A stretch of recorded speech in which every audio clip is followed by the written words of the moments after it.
한국 철강을 대표하는 포스코 2023년도 3분기 누적 실적을 스루풋 회계로 분석하고 연말 매출을 예측해 보도록 하겠습니다. 매출은 11.8% 증가했고 영업이익은 2.5%가 감소했습니다. 가공비 배부 재고자산 회전율은 8.2회전으로 산출이 됩니다. 내용이 좋았다고 생각하시면 구독, 좋아요 부탁드리고 필요하시면 배속 보시기를 바랍니다. 이것은 그 원가 회계를 한계가 이제 다다랐기 때문에 새로운 길로 가야 된다는 취지로 정리를 한 거고요. 먼저 원가 회계 손익으로서 매출이 29조 거의 6천억 원대를 달성해서 11.8% 증가했고요. 가공비 배부 재고 자산은 좀 줄어들었습니다. 그리고 그 매출 총 이익률이 0.9% 감소했고 판매 관리비가 47% 크게 증가했어요. 그 결과 영업이익은 1조 8천억 원대로서 전년 동기보다 11.9%가 감소했습니다. 영업이익률 1.7% 하락했습니다. 이 판매 관리비가 늘어난 거하고 매출 원가가 이 생산 매출 증가율보다 더 높게 증가한 이런 걸 원가 회계상으로는 이렇게 이제 분석해 볼 수 있겠죠. 좀 더 정확히 그 우리가 그 분석을 할 수 있는 게 스루프트 회계인데 매출에 비례하는 매출 재료비가 거의 20조 원으로서 9.7% 증가했어요. 매출 증가율보다 2.1% 작게 하락했기 때문에 여기서 원재료 가격이 1차 하락했다고 추론을 해볼 수 있겠습니다. 스루풋 금액상으로는 16.4% 증가했고 스루풋 율로는 1.3% 상승했습니다. 운영 비용이 22.3% 증가했습니다. 그 결과 TOE 생산성 1.25로서 0.06포인트가 하락을 했습니다. 스루픈 영업이익은 1조 9천억 원대로서 원가회계 영업이익보다는 895억 원이 더 많이 이익이 나왔습니다. 이것은 가공비 배부 재고자산이 감소했기 때문입니다. 생산한 것보다 판매량이 더 늘었다. 물량상으로 그렇게 보아집니다. 재고자산 명세는 금액상으로 되어 있는 겁니다만 제품, 반제품, 부산물 세 개를 합친 것을 그 가공비 배부 재고자산이라고 명명하고 있고요. 그것이 그 3,492억 원이 감소를 했습니다. 이 감소 금액에서 가공비율을 그 곱한 것이 그 원가 회계 영업이익보다 더 이익이 많이 나온 금액과 일치할 것입니다. 이게 그 포스코가 포스코 홀딩스로 그 지주회사화 되면서 그 포스코가 100% 자회사가 되는 바람에 2021년도 중간쯤인가 언제쯤 이 별도 이 일기로 시작을 했기 때문에 에, 그 개시 재무제표가 없어가지고 그 재고 내역을 알 수가 없습니다. 그러나 뭐 나름대로 분석을 위해서 그 찾아볼 수 있으면은 요 위에 거는 비성분의 그 회사가 표시를 하고 있어요. 이게 그 4,600 4,616억 원이 늘었다고. 그래서 이거를 역산하면은 2021년 말 그 2022년 초 재고가 되겠죠. 그게 계산이 되고요. 개시일이 언제인지는 모르지만은 합계액은 현금 흐름표 기준에서 가져왔습니다. 그래서 그것도 역산으로 풀이를 했고 평가손실 충당금은 현금 흐름표에서 가져왔습니다. 그래서 이것도 역산으로 풀이를 해냈습니다. 이렇게 됐지만은 좀 뭐 부정확한 부분이 있을 수 있으므로 2023년 3분기 거만 중점적으로 또 말씀을 드릴 수밖에 없겠네요.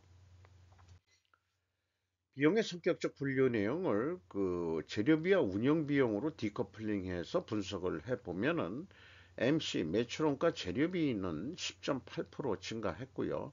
운영비용은 22.3%가 증가했습니다. 이 운영비용에서 판매관리비를 뺀 금액이 이 가공비가 되겠습니다. 6조 거의 8천억 원대로서 19.7% 금액은 증가했고요. 가공 비율이 총 제조 비용에 비해서 2.2% 상승했고 상대적으로 재료 비율이 떨어졌습니다. 여기에서도 원재료 가격이 하락했다라고 추론을 할 수 있겠습니다. 재고자산 매출원가 회계 투명성 검증 3단계로서 PQ 총 제조 비용의 갭이 있습니다. 이것은 PQ 총 생산 재료비의 갭과 같은 것이고 작년 거는 의미가 없겠고요. 그냥 맞춰놓은 수치이기 때문에 그래서 이것이 뭐냐 그러면 평가손실 충당금이다. 이런 얘기가 되겠습니다. 그러면은 일치를 합니다. 그리고 그 현금 흐름표 기준으로는 현금식으로 읽으면은 현금이 9,928억 원이 들어왔으면은 재고가 9,928억 원만큼 감소하면 되는데 9,692억 원밖에 감소를 안 했거든요. 그러면 236억 원이라는 현금이 어디서 굴러 떨어졌는데 재고자산 평가손실 환입을 잡은 게 한 100억 원 있어요. 그러면은 135억 원의 현금은 어디서 새로 생긴 거다. 요게 이제 또 부정확합니다. 그래서 포스코의 비성분 재고자산은 변동액은 장부가격이 아닌 취득원가로 매출원가를 산출하고 있는 것으로 판단이 됩니다. 이게 비평균적이고요. 평가 손실액을 어차피 한다면은 그 취득가격에서 그 평가 손실액을 뺀 장부가격으로 매출원가를 계산해야 되는데 실질적으로는 그렇게 안 했다 이거죠. 그럼 부정확한 매출원가가 되는 거 아니냐 이런 생각을 하게 되는 거고요. 3단계에서 보듯이 재고자산 평가 손실액이 재고자산 명세에서 산출한 현금 흐름표에 표기된 금액과 또 갭이 있는 겁니다. 이렇게 좀 뭐 현금 흐름표가 완벽하게 일치하지 않는다는 게 좀 문제점으로 얘기할 수 있을 것 같습니다. 운영비용으로서 인건비가 1조 4천억 원대로서 24% 금액이 증가했고요. 직원 수는 분기에는 또 공시를 안 해요. 그래가지고 2022년 말 직원 변동이 없다는 간주하고 계산하면은 무려 인건비가 24% 인상된 것으로 산출이 됩니다. 이거 왜 분기에는 인원수를 공개를 안 하는지 그게 무슨 금감원에서 기업체들 무슨 규제 완화를 해준다는데 이런 게 규제는 아닐 것 같은데 쓸데없는 거를 갖다가 완화시켜 가지고 분석에 정확한 분석을 못하게 만들고 있습니다. 협력 작업비란 게 사실은 이 공장 안에서 얘기하는 하청업체라고 볼 수 있겠죠. 직영진원이 다 하는 게 아니니까 이게 34.3%나 크게 증가했어요. 그러면은 직영 인건비보다 더 올라갔다는 얘기입니다. 협력 작업비가 이렇게 되고요. 운반 보관비가 2% 밖에 증가를 안 했습니다. 매출이 좀 조금 증가했는데 운반비는 증가를 안 했다. 그것은 뭐 운송 단가가 그렇게 오르질 않았다. 이렇게 볼 수도 있겠네요. 경영평가 지표로서 그 재고 가공비 배부 재고자산 회전율이 2.12회전이 상승했어요. 그리고 수르픈율은 1.3%가 상승을 했습니다. 이렇게 동일 방향의 상승이면은 어, 투명하게 가정을 합니다. 그리고 이자 부채 레버리지율은 2.6% 증가했습니다. 차입금이 더 늘었다는 얘기죠. 이자 보상 배율이 그 24배에서 5.6배로 크게 떨어졌습니다. 영업이익이 그만큼 감소했다는 얘기죠. 현금보 포율 5.4%로 떨어졌고 투하자본 이익률도 4.5%로 내려갔습니다. 그래서 앞서 말씀드린 대로 가공비 배부 재고자산 회전율이 상승하고 스르픈율이 상승하는 그 순방향이면은 투명하게 가정을 하는데 입증은 원재료 매입 가격 하락과 판매 가격 상승으로 입증해야 됩니다. 그리고 별도로 이 투명 가정을 입증하기 위해서 수량에 의한 재고 회전율을 했어도 회전율이 올라갔다 그러면은 그것은 맞는 것이다. 이렇게 얘기해 볼 수 있겠어요. 그래서 회사가 공시한 내용을 보면은 이 원재료 가격이 철광석, 석탄, 철 스크랩 이 매입 비중이 완벽하게 나와 있지를 않아 가지고 단순 평균할 때는 한꺼번에 그 표현을 해놨습니다. 68.7%로. 그리고 니켈이라는 게 한 17.9% 있는데 그래서 전체 한 87% 그 비중에서 가중 평균을 때리면 9.7% 내려간 것으로 이렇게 되는데 여기에 철강을 생산하기 위해서는 각종 부원료들이 들어가는 거로 알고 있습니다. 그 부원료들은 제시를 안 했기 때문에 이 13%만큼은 뭔가 그 오차가 있을 것이다. 갭이 있을 것이다.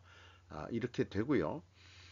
판매 가격은 상승했을 거라고 보는데 내려간 것으로 되어 있습니다.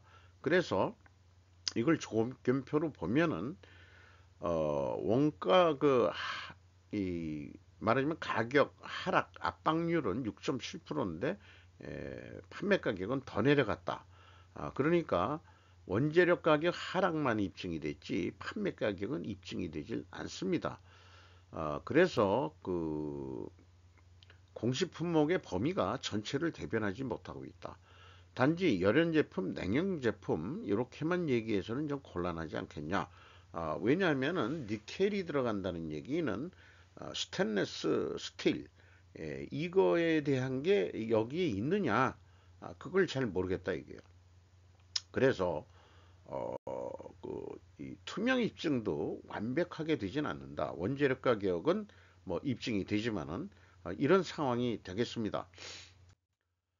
그래서 그 원가 회계 기준의 그 개념으로 연말 매출액을 예측해 보면은 36조 5천억 정도 하면은 1조 8천억 정도 영업이익이 나오게 되어 있는데 3분기까지 재고가 10% 감소하는 가정하에 연말까지 10%가 감소할 거다고 보는 것입니다. 그렇게 되면은 계획보다는 영업이익이 줄기 때문에 한 2.5%만 더 매출을 더 해보자. 아니면은 판매 가격을 올려보자 해서 금액이 올라갈 수도 있겠죠. 그러면은 계획한 대로 한 2조 2천억 원대를 할 수 있을 것으로 봅니다. 그런 고생하지 말고 별도 재고를 10%만 증가한다면은 매출 노력을 더 안 하더라도 가만히 있어도 2조 5천억의 이익이 생겨버립니다. 이것이 이제 원가 회계의 마법이고 문제인 거죠. 현실적으로는 재고는 쌓이는데 영업이익은 낮다. 이게 이제 이런 논리가 통용이 돼가지고 GDP에서도 재고의 증가가 GDP의 증가로 그렇게 이제 산출을 하는 거죠. 그래서 정확하게 보자면은 수급 관점으로 보면은 36조 9천억 원 정도는 해야 된다. 이렇게 예상이 됩니다. 그 경우에 2조 한 3천억 원 정도 이익이 확보된다. 거기다가 더 욕심을 내서 재고 회전율을 12회전 해보자. 한 달에 한 번 정도 돌아가는 거로 해보자. 그러면은 매출 증가 효과는 무려 40조 원을 달성해서 영업이익은 3조 한 4천억 원까지 영업이익을 낼 수 있을 것이다.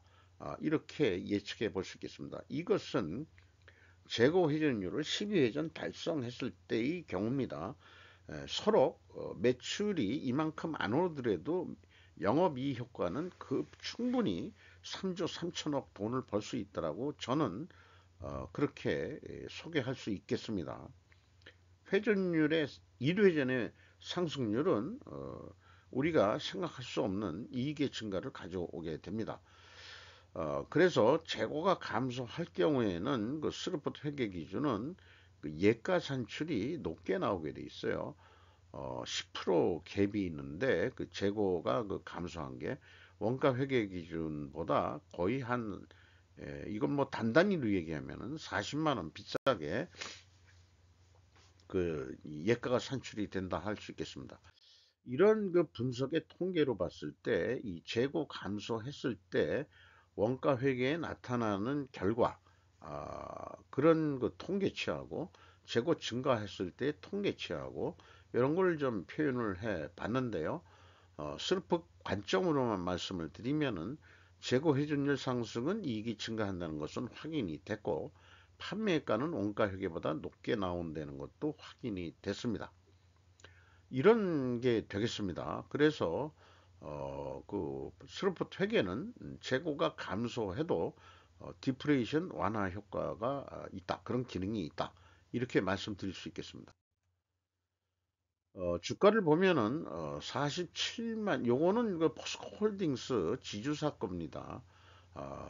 연초보다 무려 19만 4천 원이 증가했는데 철강이 뭐 영업 성적이 떨어졌는데도 주가가 이렇게 오른 것은 포스코가 그 연결로 봤을 때 그 2차 전지 쪽에 뭐 투자한다고 해서 2차 전지 쪽에 뭐가 몰리는 것 같습니다. 그래서 된 거지 철강 자체는 그 현재 비상장이기 때문에 비상장화 돼버린 거죠. 그래가지고 그 바로 그 경영 성과가 주가에 반영되지는 않는다. 이렇게 보겠어요. 연초에 82% 장부 가격 82%뿐이 되질 않았는데 그냥 그 홀딩스 거를 포스코로 간주한다면은 137% 대우를 받고 있다. 이렇게 되고요. 포스코 홀딩스가 100% 지분을 소유하고 있습니다. 한국을 대표하는 철강 포스코의 3분기 실적 매출은 증가했습니다만은 일반적인 흐름대로 영업이익은 하락했다는 거. 그러나 스루프는 원가 회계보다는 이익이 더 낮다. 그것은 재고 감소를 하면 그만큼 더 판매를 했기 때문에 이익의 증가가 나와야 되는 것은 너무나 상식적이고 이 상식에 맞는 스루프 회계다. 이렇게 다시 한번 강조하면서 마치도록 하겠습니다.